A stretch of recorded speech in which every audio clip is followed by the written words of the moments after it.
क्या फूले मंगल पांडे से बड़े थे?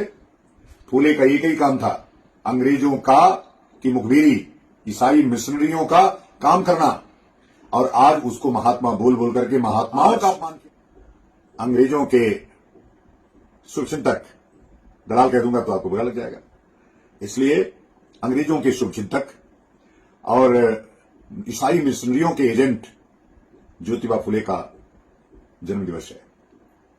हमारे देश के प्रधानमंत्री मंगल पांडे की जयंती पर, पुण्यतिथि पर कुछ नहीं बोले, और कोई भी मुख्यमंत्री नहीं बोला, लेकिन फूले की जयंती राजकीय व्यय पर मनाई जा रही है।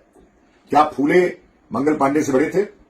फूले का एक ही काम था, अंग्रेजों का की मुखबिरी, ईसाई मिशनरियों का काम करना, और आज उसको महात्मा बोल बोल करके महात्माओं का अपमान किया जा रहा है। मैं फिर कहता हूं मोदी जी, ये अंबेडकर और फुले तुमको ले न डूबे तो फिर कहना। ओम नमो नारायण।